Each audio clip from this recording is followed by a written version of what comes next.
The skies themselves became enemies. Archmages of the Red Orders turned the heavens into weapons. Entire horizons glowed crimson, not with sunset, but with incantations stretching across the clouds like rivers of molten script. Meteors of living fire screamed downward, walls of crystal lightning shattered mountains. Rivers boiled away under the weight of impossible heat. Beautiful, terrible, every spell a masterpiece. Every masterpiece a massacre.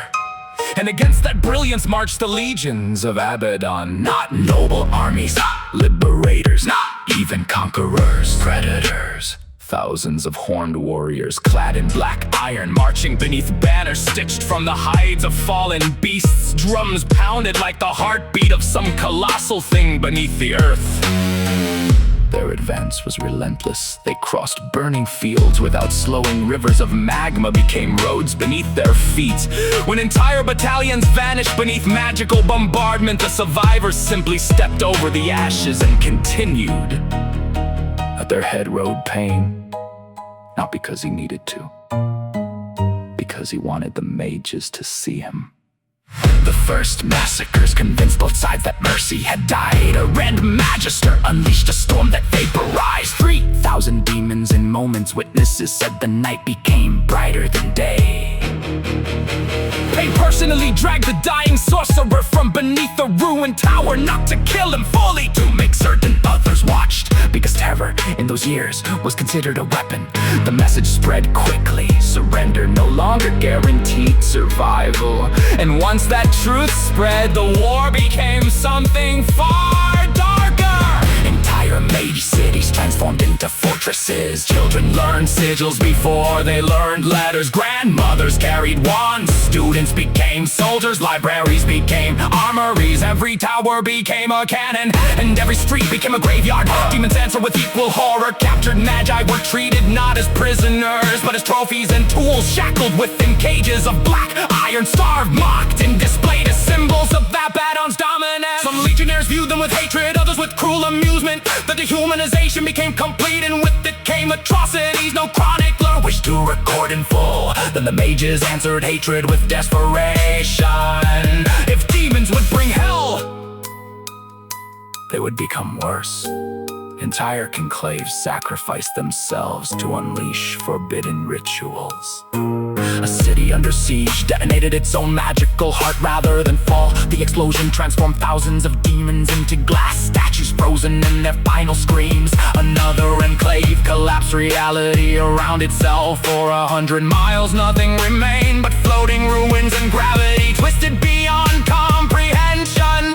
Red battle mages marched into battle knowing they would die. Their bodies became conduits for energies too vast for mortal flesh. Some exploded like stars, others became horrors even their comrades feared. They did not seek survival, only vengeance, and vengeance they found. Demons burned, demons screamed. Entire sects of Abaddon disappeared beneath magical cataclysms. Veterans who had marched since the first great battle were erased so completely their names vanished.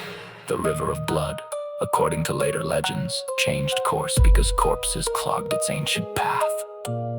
Mountains split, forest vanished, storms of magical fire raged from months side. Even hellhounds refused certain battlefields, yet the legions kept calling. Because hatred had become doctrine, cause the Red Purge had become larger than strategy.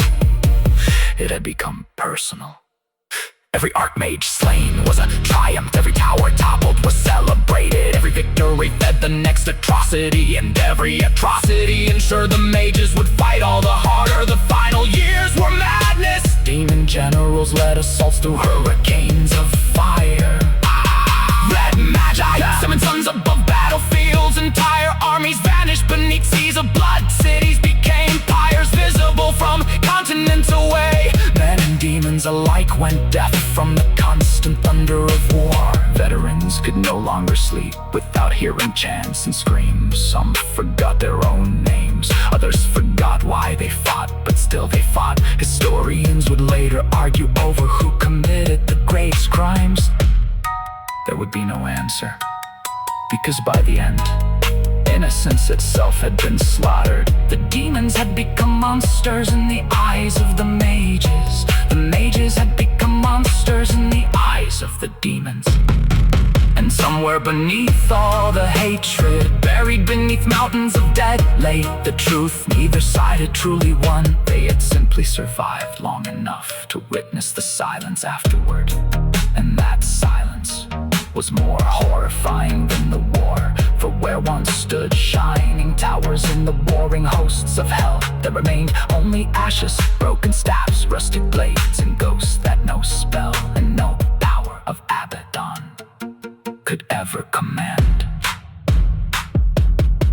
Could ever command.